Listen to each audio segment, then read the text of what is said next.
आपने कहा कि सिर्फ दूल्हा ही नहीं, बारात भी हमारे देश में आए, इस तरह की भी पूरी तैयारी है। तो किन किन लोगों से, किन किन मुल्कों से, क्योंकि कोरोना काल के बाद भी एक अलग तरह की व्यवस्था दुनिया भर में देखने को मिलेगी। हिंदुस्तान एक न सिर्फ बड़े बाजार के तौर पर, बल्कि यहां पर भी जैसा कि आपने कहा कि बारातियों को यानी कि बड़ी कंपनियों को आमंत्रित करने की कोशिश की जाएगी। तो इस दिशा में अब तक किन किन लोगों से, किन किन कंपनियों से बातचीत हुई है, क्या उसके बारे में आप जानकारी देंगे?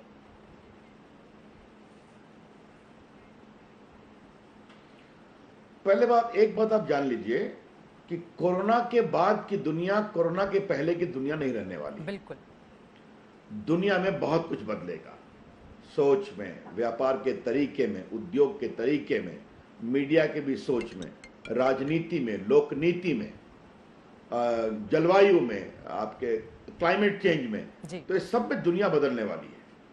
तो ऐसी स्थिति में भारत में हमारे प्रधानमंत्री ने जिस हिम्मत और साहस के साथ देश को जोड़ा और पूरा दुनिया को एक नया संदेश दिया और तमाम लॉकडाउन की परेशानियों के साथ भारत जिस एक नए संकल्प से उभरा है, तो हम ऐसा मानते हैं त्रिपाठी जी कि ये भारत का अवसर है जी। कोरोना हमें जहां एक चुनौती भी दे रहा है तो एक अवसर भी दे रहा है। बिल्कुल। और हमें पूरा विश्वास है कि दुनिया भारत की ओर देखेगी। इस भारत में फायदे क्या है? आपने एक बात कही, भारत एक बहुत बड़ा बाजार है।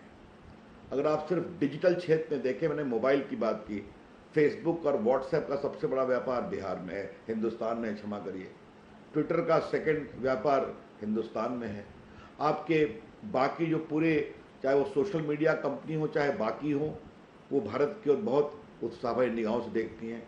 भारत में 50,000 से अधिक स्टार्टअप हो गए हैं। और कभी नहीं भूलिए चित्रा आप कि ये स्टार्टअप आंदोलन मोदी जी की अगुवाई में हम लोगों ने 2015 में शुरू किया था। बिल्कुल। और आज मात्र 5 वर्षों में भारत का स्टार्टअप मूवमेंट दुनिया का सेकंड हो गया है और लगभग 31 कंपनियां यूनिकॉर्न है। यूनिकॉर्न मतलब उस नौजवान के स्टार्टअप का टर्नओवर है, रेवेन्यू है $1 बिलियन, 7,000 करोड़। तो ऐसे नौजवान जब ये बड़े बड़े सपने देख रहे हैं तो दुनिया भी देखती है। बिल्कुल। तो इसलिए मैंने बात की कि भारत में टैलेंट है, नौजवान है, ह्यूमन रिसोर्स है, उनकी प्रतिभा है। तो इसमें बहुत सारी कंपनियां आएंगी। अब किसी का नाम लेना मेरे लिए उचित नहीं होगा, हम लोग की बातचीत चल रही है। मैं इतना ही कह सकता हूं, जो मैंने प्रेस करके इसको अनाउंस किया तो मेरे प्रेस को न्यूयॉर्क टाइम्स ने भी छापा, वॉल स्ट्रीट जर्नल ने भी छापा, दुनिया के बाकी टेलीविजन चैनल ने मुझसे बातचीत की। पूरी दुनिया में एक उत्साह है और ये उत्साह हमारे काम के कारण है, नरेंद्र मोदी की अगुवाई के कारण है और भारत में असीम संभावनाओं के कारण भी है। ये मैं आपसे कहना चाहता हूं। और इसी वजह से आप थिंक इलेक्ट्रॉनिक, थिंक इंडिया की भी बात करते हैं, बाकायदा हैशटैग देते हुए। अब आगे बढ़ते हुए, चूंकि बातचीत के जरिए आपने बिहार शब्द का यानी कि अपने राज्य का भी जिक्र कर ही दिया है, बिहार में चुनाव भी होने हैं, उस पर एक सवाल मेरे जहन में आ गया। लेकिन उसके पहले वर्चुअल रैली भी आप करने जा रहे हैं हिमाचल प्रदेश में, यानी कि मोबाइल के जरिए, डिजिटल इंडिया के जरिए अब बीजेपी अपने पूरे पैर पसार रही है ताकि लोगों को खुद से जोड़ा जा सके।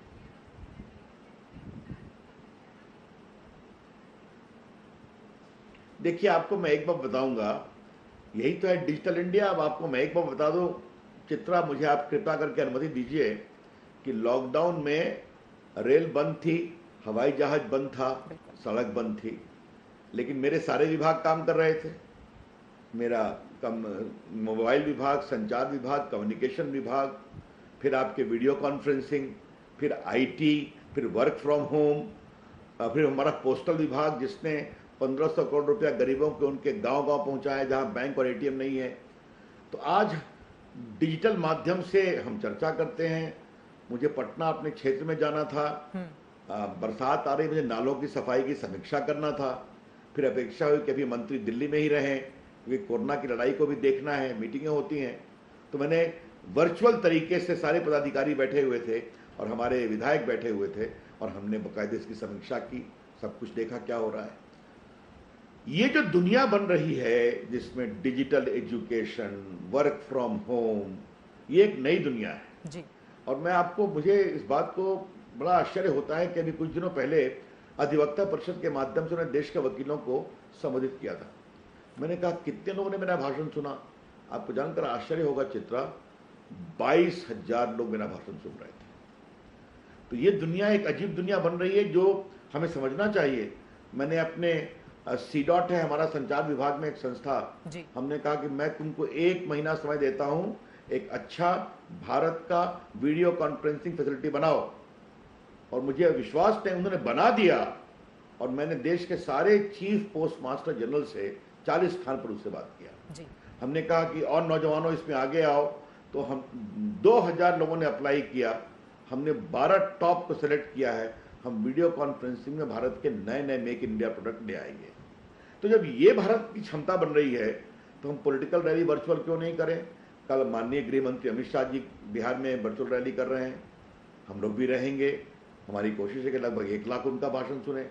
संगठन से मुझे भी निर्देश हुआ है, मुझे कई जगह भाषण देना है। अब हिमाचल होगा, कहीं और होगा, मैं भी जाऊंगा।